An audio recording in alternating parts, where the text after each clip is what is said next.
Bonjour les balances et bienvenue sur votre escale Astro Tarot, guidance de vos énergies pour le mois de mars. La nouvelle lune en Poisson, conjointe à Jupiter, planète de l'expansion, prend naissance dans votre secteur du travail quotidien, de vos habitudes de vie et de votre santé. Cela peut donc amplifier ce que vous avez à gérer dans votre vie et vous donner envie surtout d'améliorer quelque chose. En bel aspect à Uranus, planète de la nouveauté, il est question d'un mieux-être, par le partage, par exemple, de vos connaissances ou par un investissement dans un projet qui vous relie aux autres d'une façon peut-être différente de d'habitude, plus impliquée, plus intense d'une certaine manière. Neptune, planète du rêve et de l'idéal, maîtrise cette lunaison et reçoit un aspect harmonieux de la triple conjonction Mars, Vénus, Pluton en Capricorne. Vous pourriez expérimenter un changement important dans votre sphère familiale ou privée ou vous investir d'une façon plus sérieuse dans ce qui nourrit votre intimité, relations incluses évidemment. La recherche du bien-être sera primordiale et ça peut passer par un changement de fond. Une autre conjonction est présente sur cette nouvelle lune, celle de Mercure à Saturne en Verseau dans votre maison 5. Saturne cadre, responsabilise. Mercure apprend et communique. L'alliance des deux peut favoriser une réflexion mature à propos de la naissance d'un projet ou d'une relation. Votre façon d'aimer, de créer, de vous affirmer peut ici se colorer d'un certain discernement ou vous donner matière à réflexion. C'est la proposition de base de l'univers, mais l'avancée des planètes va faire évoluer l'énergie. Le 6 mars, Vénus et Mars, les amoureux du zodiaque, entrent en Verseau. Vénus, votre planète maîtresse qui gère l'amour, les sentiments, les relations, la valeur des choses, vient de passer 4 mois en Capricorne, un long passage où vous avez pu vous sentir peut-être un peu réservé sur certaines choses ou occupé à revoir comment vous pouviez vous sentir le mieux possible en vous, chez vous. En entrant en Verseau, une énergie se libère au niveau affectif ou créatif. C'est le meilleur endroit pour faire avancer avec Mars des affaires de cœur et de rayonnement personnel. Vous allez ressentir beaucoup plus de confiance à partir de cette date et le relationnel en fait partie d'une façon ou d'une autre. Entre le 10 et le 13 mars, l'entrée de Mercure en Poisson, puis la conjonction Soleil-Neptune, vous proposeront de mieux gérer ou mieux organiser quelque chose.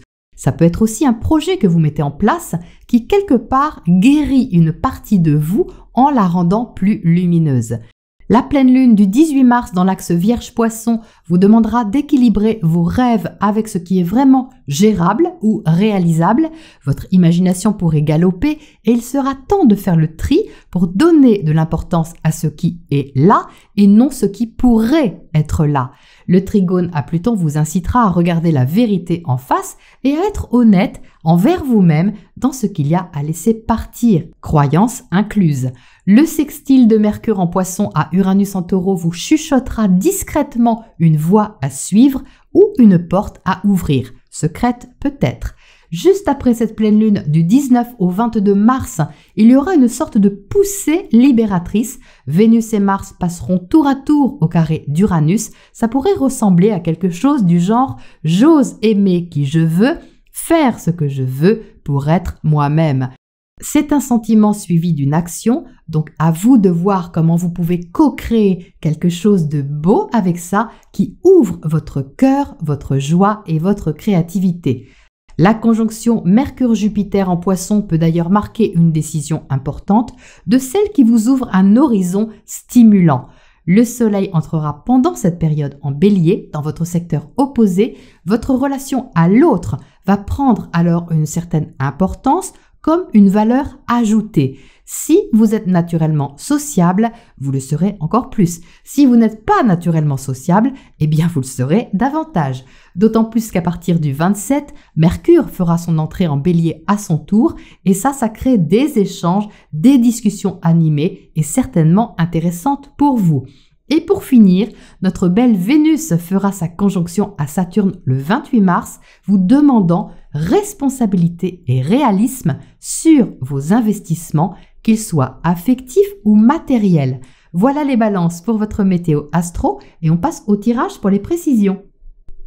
Alors les balances, voici votre tirage pour ce mois de mars. Donc il y a de la passion, de l'intensité, il y a du cœur à l'ouvrage et du dynamisme sans aucun doute. Vous entrez dans le tirage avec le messager de feu. Le messager de feu vous donne une attitude enthousiaste, active et dynamisée par quelque chose. Dynamisée par une relation, un projet, une situation. Il y a quelque chose qui vous intéresse ici fortement, qui vous stimule et vous donne envie d'aller de l'avant. Ce messager de feu est à côté du page de feu. C'est une énergie qui est plus petite, plus expérimentale, on va dire. Là où le messager de feu est relativement confiant, le page de feu est plus joueur, plus immature, mais par ailleurs plus innocent dans sa façon d'aborder les choses, c'est-à-dire de prendre les choses aussi d'une façon plus ludique, plus légère, comme si c'était une aventure en quelque sorte à expérimenter, qui était amusante, qui était stimulante. Donc ça, c'est une belle énergie en entrée de jeu. Et en dessous, vous êtes avec le roi de Pentacle. Le roi de Pentacle est une attitude très mature. Donc là, on a une impulsion très dynamisante, mais qui est cadrée, si vous voulez, qui est structurée par vos soins, à mon avis, pour que vous ne vous emballiez pas, mais que vous puissiez développer ce que vous avez envie de développer ou découvrir ce que vous avez à découvrir d'une façon responsabilisante, mature et fiable. Ce roi de Pentacle, c'est l'assurance quelque part que vous mettez vos pieds sur un sol stable. Ici, vous abordez une situation avec un sens pratique, avec un sens réaliste aussi sur les moyens que vous avez, sur le temps que vous avez, sur l'organisation que vous avez à gérer à ce sujet ou l'investissement que vous avez à fournir, qu'il soit physique, matériel et même affectif. Donc c'est très responsable, c'est très adulte, on va dire, contrairement au page de feu qui est plus espiègle et pas du tout dans l'organisation des choses. Il est dans la découverte. Donc on sent bien déjà que cette motivation que vous avez demande un soutien, une structure, un cadre rassurant pour que vous puissiez avancer de façon sereine.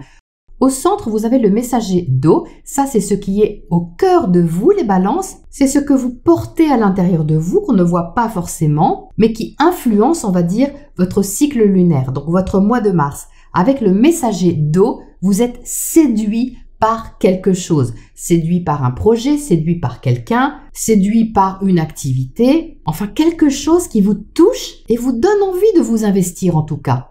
Non seulement d'investir, mais d'avancer. C'est quelque chose qui vous plaît, c'est quelque chose que vous aimez ou que vous appréciez et qui peut vous donner la sensation de vous positionner de façon assez affirmée, mais confiante aussi. Donc ça, c'est super agréable. On a le roi d'eau ici en bas. Les deux rois ici s'entendent très bien. Ils sont tout à fait compatibles. La terre et l'eau se mélangent parfaitement. Ce sont donc deux énergies compatibles, complémentaires, qui peuvent être constructives parce qu'il y a un mélange de maturité, de structure et un mélange d'émotions et de sentiments. Vous savez ce qui vous inspire, vous le prenez en compte et ça peut vous donner une sorte d'assise dans votre façon d'aborder les choses. Même si la situation, la relation ou le projet n'est pas définitif ou est encore au stade d'ébauche avec ce page de feu, vous, votre attitude, elle est sérieuse, elle est engagée, impliquée et très posée par rapport à ce qui se présente ici. Donc ce roi d'eau, il est porté, on va dire, par ses émotions, il y a du cœur à l'ouvrage, il y a une envie soit de travailler, soit de gérer les choses au sens large, en y mettant plus de douceur, de bienveillance, de qualité réceptive aussi, quelle que soit la façon dont vous le faites. Ici, en bas, on a le 10 d'air. C'est la seule carte d'air du jeu. C'est relié au mental, mais c'est surtout relié à la fin d'un processus mental qui, en plus, est relié au passé. Vous vous êtes posé peut-être beaucoup de questions à propos de quelqu'un ou à propos de quelque chose. Et là, vous prenez vos dispositions ou vous avez pris vos dispositions et la boucle est bouclée, on va dire, au sujet de quelque chose. Les croyances peut-être qui étaient limitantes ou les questionnements qui vous taraudaient un peu trop prennent fin sur ce cycle lunaire parce que vous privilégiez justement l'action et la responsabilité de votre position. Donc ça, c'est magnifique, mais on a quand même des petits défis. Sinon, ce serait pas drôle. Donc, qu'est-ce qu'on a comme petits défis? Oh, ils sont pas bien méchants, hein. Il y en a deux. On a ici le 7 de coupe qui résonne un peu pour moi avec ce 10 d'air à côté. C'est-à-dire que vous pouvez avoir en arrière-plan, et je dis bien en arrière-plan, la peur peut-être de vous tromper ou de vous illusionner à propos de quelque chose. Le 7 de coupe est un peu rêveur. On peut se bâtir un peu des châteaux en Espagne avec le 7 de coupe. C'est pas désagréable pour autant, mais c'est pas forcément réaliste. Donc ça, pour moi, vous voyez, c'est plutôt à la pleine lune que vous allez le ressentir. Là où je vous disais à l'instant qu'il y avait un tri à faire entre ce qui était de l'ordre de l'utopie, du rêve, et ce qui était au contraire gérable et réalisable. Donc ça se situe pour moi ici, surtout qu'on a la combinaison du 7 de coupe et du 10 d'air qui marque justement la fin d'un questionnement, la fin d'une tergiversation au moins, et une invitation à lâcher des croyances du passé ou des fonctionnements aussi dus au passé qui n'ont plus lieu d'être aujourd'hui dans la situation qui vous concerne. Donc vous pouvez sentir un léger flottement, on va dire, sur ce mois de mars à un moment donné parce que ça peut vous rendre un peu rêveur, mais je ne suis pas inquiète parce que vous avez le roi de terre et ça c'est une maturité pragmatique qui vous protège. De l'autre côté, dans le secteur relationnel, on a l'as de feu. Donc on a 4 cartes de feu, sur 9 cartes, ça fait quand même beaucoup.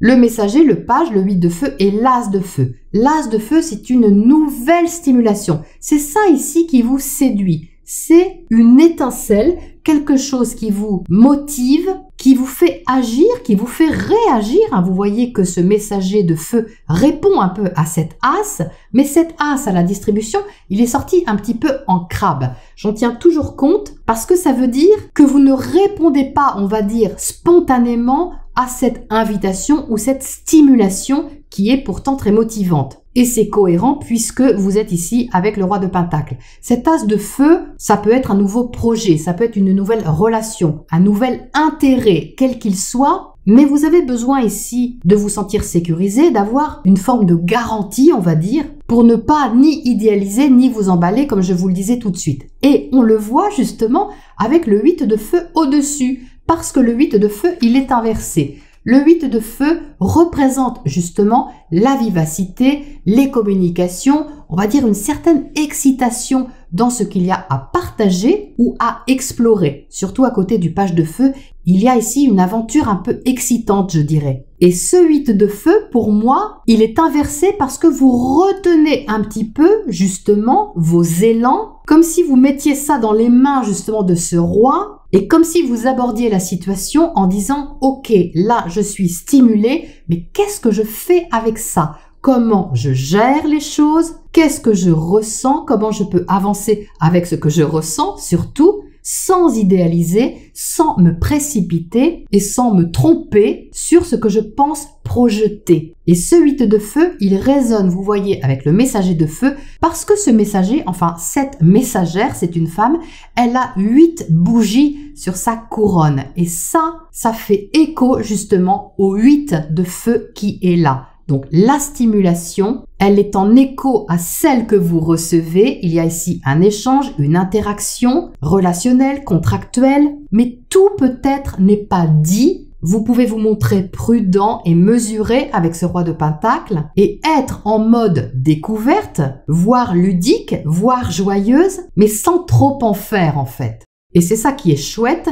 Parce que justement, vous prenez conseil en quelque sorte auprès de ce roi. Donc vous prenez conseil auprès de votre sagesse intérieure, c'est vous justement, pour ne pas brûler les étapes en quelque sorte et laisser les choses aussi se dérouler naturellement. C'est ça que conseillent ces deux rois ici. C'est votre façon d'aimer, de ressentir, d'assumer vos sentiments et votre façon de gérer les choses, de les construire, de les consolider et de les sécuriser. Mais quoi qu'il en soit, c'est très joli parce qu'il y a en même temps de la passion, de l'amusement, de la joie. Il y a de la joie dans votre tirage et une gestion des choses très sage en quelque sorte sur la thématique en question.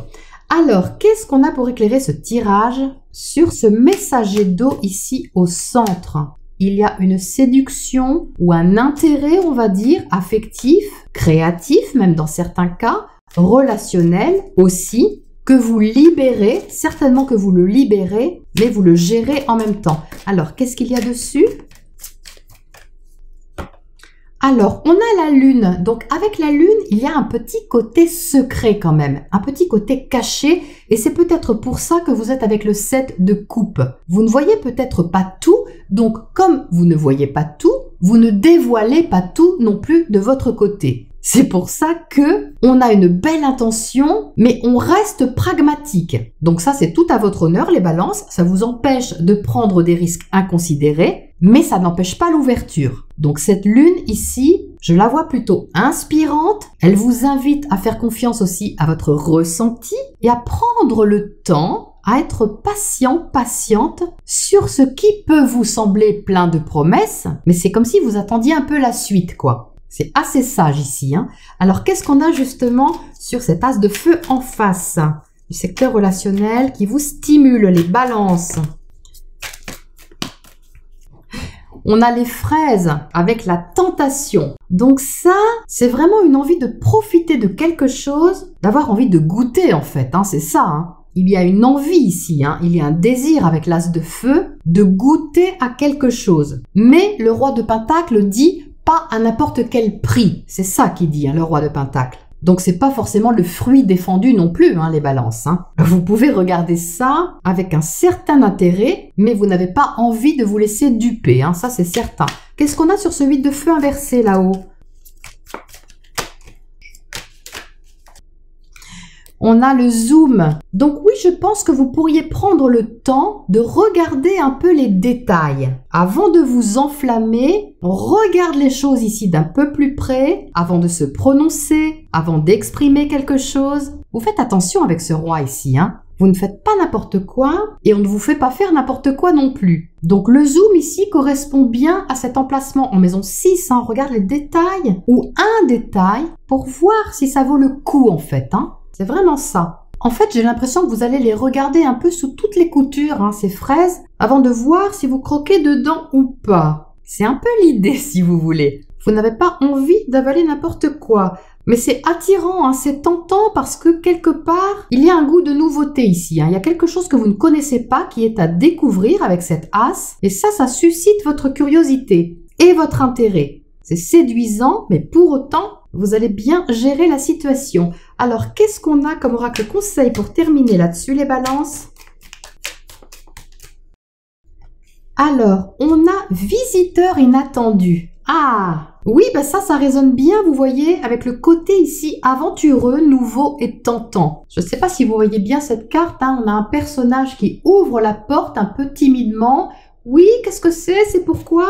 Donc là, il y a quelque chose qui vous surprend, certainement agréablement, sinon on n'aurait pas ces cartes de coupe, hein, et qui demande une ouverture de votre part, alors une ouverture de votre porte, hein, symboliquement, mais vous êtes quand même maître en votre demeure, maître de votre cœur, maître de votre temps. C'est pour ça que vous pouvez peut-être vous permettre d'être avec ces deux rois ici, cette attitude posée pour décider si vous ouvrez cette porte à l'inconnu ou pas. C'est pas forcément que c'est inconnu, mais c'est tentant. Donc le conseil ici, c'est de rester ouvert à l'inattendu, à la surprise et à peut-être accueillir ce que vous n'aviez pas prévu au départ. Parce que ce roi de Pentacle, il prévoit tout, hein, il gère tout. Mais le conseil ici, c'est de ne pas être trop campé justement sur vos principes ou sur vos attachements ou sur vos acquis. De ne pas rester forcément sur vos acquis pour pouvoir laisser une porte aussi ouverte à la nouveauté. Ça ne veut pas dire tout accepter, ça veut juste dire entrouvrir pour voir qui est là ou qu'est-ce qui est là. Ne pas dire non tout de suite, ne pas dire oui tout de suite non plus, mais voir de quoi il retourne réellement avant d'ouvrir tout grand cette porte. Mais la vraie question sera intérieure et sera de vous demander ce que vous ressentez. Voilà les balances pour ce mois de mars pour vous et je vous retrouve bientôt pour la prochaine escale.